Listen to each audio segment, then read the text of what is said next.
The question is it too soon? And I don't know.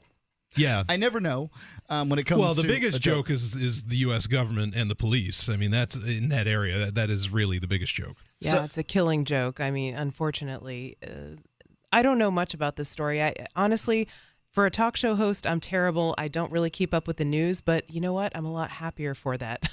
So I don't know much about the story, but yeah, are the police... We've been talking about it every night here on Free Talk Live, so... I'm sure, yeah. Are the police militarized? Yeah, of course they are, and they're getting worse. It's not really news, is it?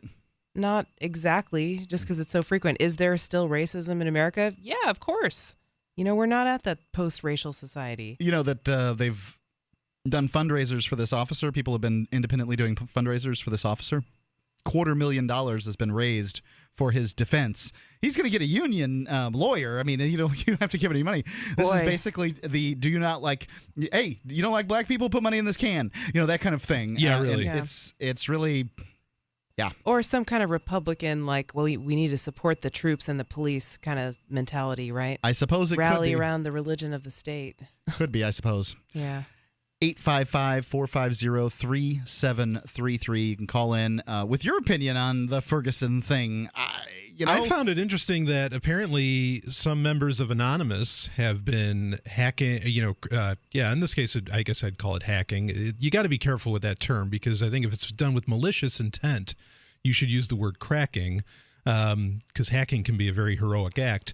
But they've been hacking apparently into this police officer's, various personal, whatever, Google accounts or I don't recall exactly which accounts it was. But also I did hear kind of a disturbing thing, and I wonder about this, is that they were giving out the information of his wife, of the police officer's wife that did the shooting, and they were pretty much telling people to harass her. I'm curious. I mean, what are your thoughts on that, Mark? I'm curious. Were they trying to get evidence, about what his character from these accounts, or were they just basically trying to maybe? harass But him? that's not the way that this story was getting told. Is that it was an evidence search by Anonymous, which they have done in the past for rape victims and others. For people that have not found justice within the justice system as it is.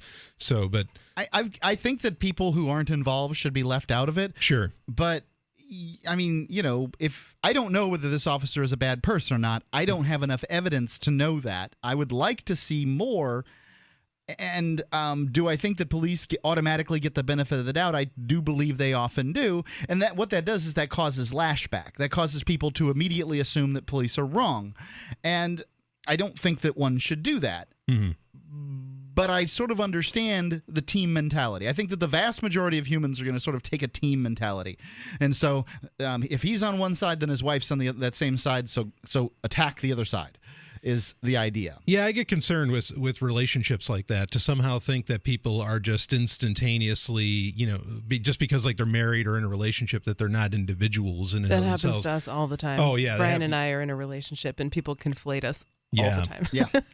Usually it gets me in trouble. Brephany. Oh, boy.